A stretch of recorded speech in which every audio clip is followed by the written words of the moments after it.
Yo, what's good, Jets Nation? This is Richie from Jets Media, and in this video, I'll be breaking down day 10 of Jets training camp.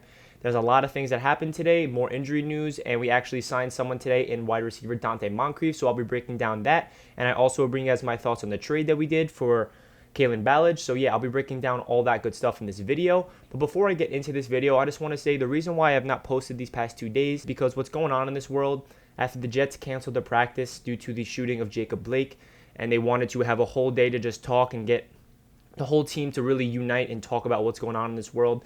Me personally, I fully support Black Lives Matter, and I'm against police brutality, and I think the New York Jets did the right thing to do, and they canceled practice, and they had a whole day of just the whole team was talking about what's going on. They're getting more comfortable with each other. Christopher Johnson actually said that he is calling each player individually. He's giving his numbers to each player. He wants them to have a really good relationship. So I'm proud to be a Jets fan, and I'm happy that the Jets took stand and made a statement on this police shooting, because this world is really crazy right now. So I just want to say I did not post for the past 2 days for that exact reason, but I will be breaking down everything that happened today's training camp. So with that being said, let's jump right into the video. As usual, let's start off with the injury news. So Breshad Perriman was supposed to be back today.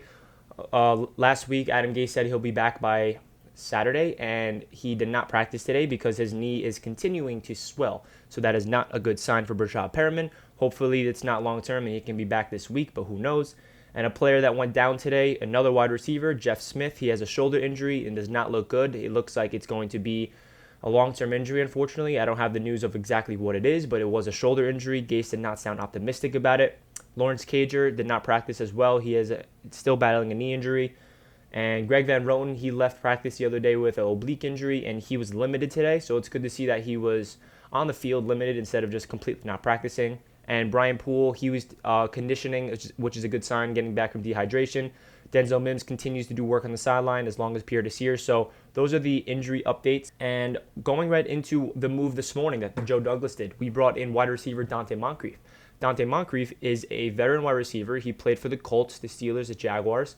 And we need as much bodies on this wide receiver group as possible, because this wide receiving group is banged up. This wide receiver group is not looking good. And Jamison Crowder is our only starter out there. Luckily, he's still healthy, and hopefully he stays healthy for the remainder of camp and the season. But we have nobody on the perimeter. Poor Sam Darnold is going up with Malone as his wide receivers. Jeff Smith is now injured. And all these receivers that are no names. Poor Sam Darnold is just out there with camp with these no names. And it's really unfortunate that a third-year quarterback in Sam Darnold has such injuries in his wide receiving group, because I really am confident in this receiver group when healthy. I love Perriman and Mims on the outside with Jamison Crowder in the slot, and I like Vincent Smith, but we're really banged up, and it's really unfortunate. So Joe Douglas went out there and get Donte Moncrief. I think this is a guy that can come in and provide depth. I don't think he's like going to be a flashing diamond in the rough type player where he's going to come in and make big plays for the Jets. He's going to provide depth. He's a veteran. He played really well when he was younger, like on the Colts, and then he kind of fell off. When the Steelers, he didn't play that well, and the Jaguars, he played well for a little bit, but he just kind of got worse throughout his career. He was better when he first came out of the draft, and he was younger. So this is a veteran presence. It's a guy hopefully that can come in and provide depth and stay healthy, because we need anybody on the field that can stay healthy for this Jets wide receiving group, because it's not looking good. Next, I want to break down the Jets trade that happened. So I did not make a video on this. Like I said, I told you guys why I did not make a video, but I'm going to break down my thoughts on the Jets trade for running back Haley Ballage. So he came from the Miami Dolphins. Joe Douglas gives up a conditional late round pick, which basically means we don't have to give up any compensation if he does not make the team. And some people think, why would Joe Douglas do this? We have a crowded running back room. We have LeVeon Bell, Frank Gore, Michael Pirine. Well, the reason is because he is a special teams guy. And Adam Gase said today in the interview he was a hell of a special teams guy over in Miami. And one of their core special team guys under Brant Boyer is injured. So they need to fill in a role for Brant Boyer. And we have one of the best special teams groups in the league. So we need to get players in the building for Brant Boyer to work with. And Ballage also averaged like 4.6 yards per carry in 2018 under Gase. So he's familiar with the Gase system. So I think he's going to provide depth behind. He's going to be our fourth string, because guys like Josh Adams, he was our fourth string, and he's injured as well.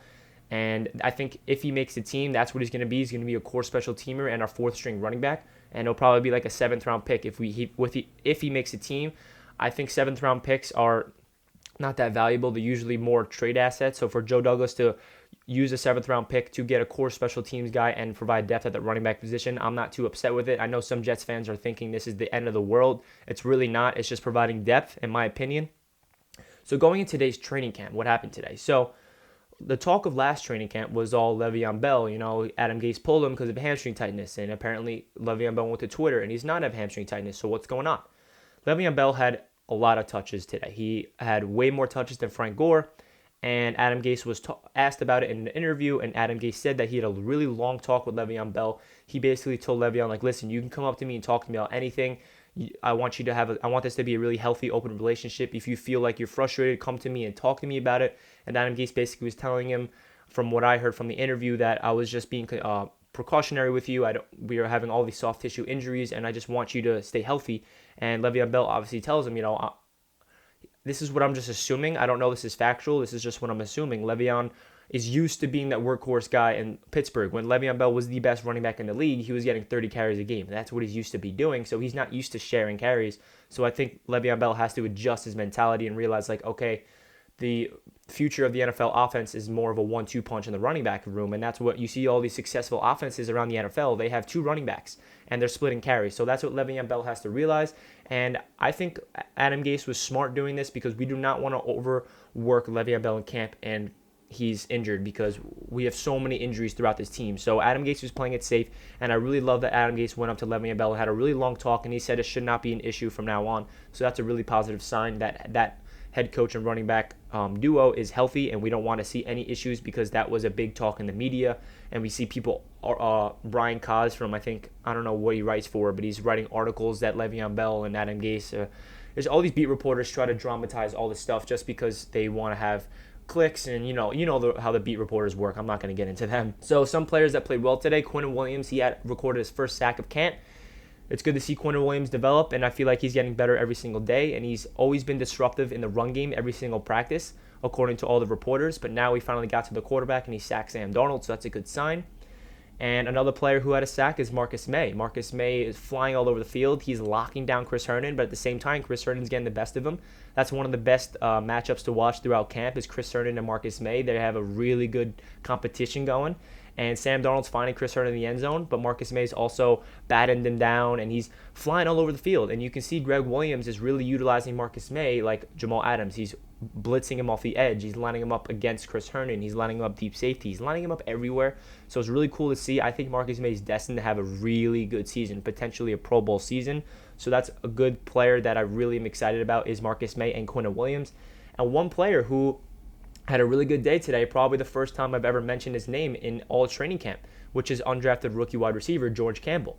George Campbell was also undrafted rookie out of West Virginia, just like Lawrence Cager. So we have not really heard anything about him. So it's good to see George Campbell finally come out and make some plays. He had a really good day with the backups. He had a touchdown. He had multiple long catches, and all the reporters are like, wow, George Campbell looks terrific today. So that's a really good sign for this wide receivers. We can get any of the depth as possible.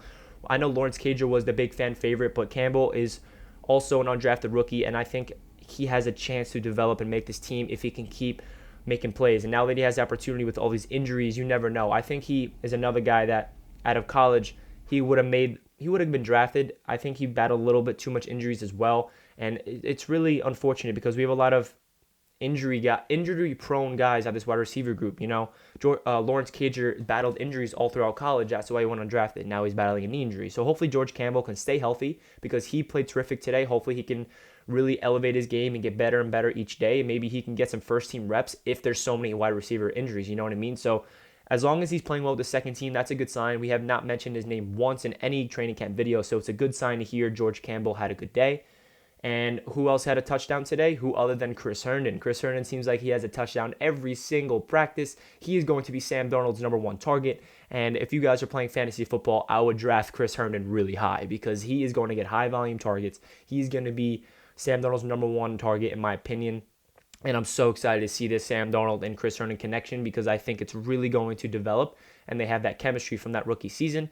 And I think Chris Herndon is destined to have a breakout season. So yeah, going into the kicker situation on the Jets, Brett Maher missed the easy field goal. We know we have a big issue on the field goal kicking spot on the special teams. Sam Ficken is going up against Brett Maher. They're competing. We don't know who's going to make the roster.